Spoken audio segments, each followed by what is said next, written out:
Hello again, thrill seekers, friends of NTM Garage. Welcome back to today's subject, Margot. Part of the repair work we're doing to Margot, a couple of different things going on. Got a little short video for you today, just about a small job we got going on, so let's go and have a look.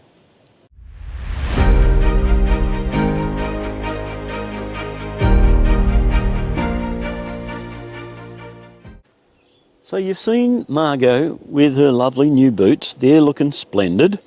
We pulled the front end apart, which you may or may not have seen to date, depending on what you've been watching. We've got ourselves a handful of parts. The new bonnet, obviously. The new radiator support's gone in. In the process of doing these repairs, we're going to make a slight modification to how the intercooler works, only because we weren't 100% on the way it was set up. Not that it was wrong, but not exactly 100% right. But that's not where we're going today. If you look, part of what we found as we opened up the intercooler was that there was a fair bit of oil residue in the intercooler on both sides. So there's a fair bit of blow-by going because of the turbo pressure and all that sort of fun stuff that these things do. So if we open up over here, we started actually removing some of the pipe work and so forth, but the breather line for the crankcase ventilation was just a straight feed breather out of the intake, and the PCV has had no changes to the positioning of the ventilation there. So what we're going to do, with the amount of boost pressure she's getting, the crankcase is pumping up. That breather that's supposed to be an intake breather is getting way too much pressure and actually forcing oil back into the intake there. So we're going to put some catch cans in there. Now we're expecting something to arrive fairly shortly in the post, and we can put this job together. So as we've seen before, thrill seekers, one of our favourite things to do here at the garage is Prezi time. Let's slide open and see what we've got inside. We've got sweeties, beautiful, thank you. We've got stickers, and we've got inside two of these little babies, which are going to be perfect for controlling some of that boost pressure happening in the crankcase. Not so much controlling the boost pressure in the crankcase, but when the crankcase is full of pressure, it escapes somewhere, and we don't want those nasty bits of oil and water vapour going back into the inlets and back into various places it shouldn't. So we're going to install a couple of catch cans.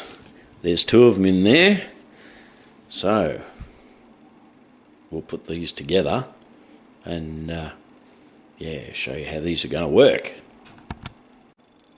Now we've assembled one of these cans, pretty much how we're going to have it. So one of the cans we're going to keep the little air cleaner breather on the top of the can. The other can we're not going to do that, but we've got a couple of barbs there to hook up to the lines that are in place there for the breather on the crankcase, sorry, on the rocker cover. Now the one with, I've got to get this right actually.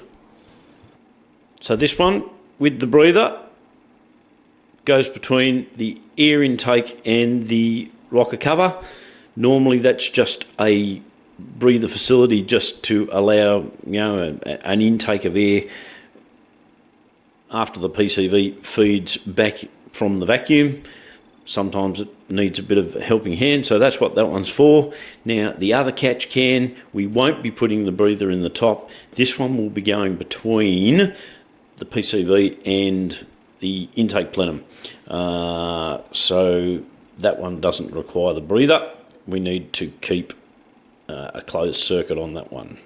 Yeah, you've seen the delivery has arrived. We've put these catch cans together. As I mentioned to you before, we've got one that's maintaining a breather, and that will be for the top feed into the rocker cover. The other one won't have a breather on the top of it, and that will connect up to the positive crankcase ventilation, or the PCV, that's down in underneath there somewhere. We'll get to it shortly, but we're going to mount both of these catch cans up on the firewall here, so we've got access to them. We can check them, how much oil they're getting in them. We can actually screw the caps off, or the cups off them to empty them. But today's all about, let's get these mounted to there so that we've got some good positive ventilation and oil retention as we boost the pressure in this engine. So we've decided back here on the firewall is going to be the right place to put the two cans sort of side by side. Easy access to get to the pot at the bottom to drain them when we need to. Plenty of space. A few vacuum lines there in the way that they'll just be held out of place. That's all right. Now, this was just a piece of steel stock we had in the reserves in the workshop. The tapered edge was more by accident than by design, but it does give us a bit of clearance to that fuel line, so we're not getting anywhere close to that. So yeah, a couple of holes there, tighten that up in a minute, but pretty happy with that. So a trial fitment of the cans in place. That works. Beautiful. One hose from here to here, one from here down to here. We'll take that one off so it's not impeding on these ones. These two will have an in and out going down underneath the inlet there where the PCV is and where that feeds back to. So yeah, let's remove that again, put a coat of paint on, set up those hoses, see what the end result looks like, eh? And with that, that's the cans mounted, installed, all done and dusted. So now all we need to do is just plumb it up and she's good to go. We've got that now fully plumbed, where we've got the feed coming off the inlet pipe going through the catch can to the breather side of the rocker cover.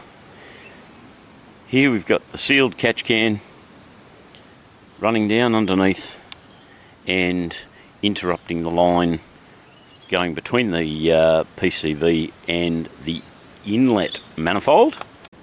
The connections up there, which are a little hard to see, but hopefully you've got it there, that there's a feed that went from the PCV to the inlet manifold up under there, and that's what we've interrupted.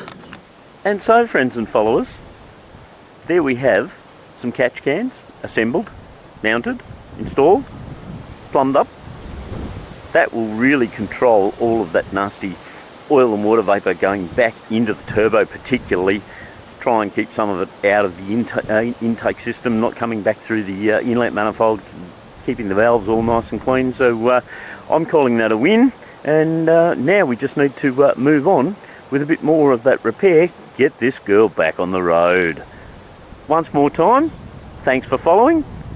Stand by for more episodes getting this girl going, and of course don't forget we've got some beautiful action still coming with some of the car displays here this winter going on in the Hunter District.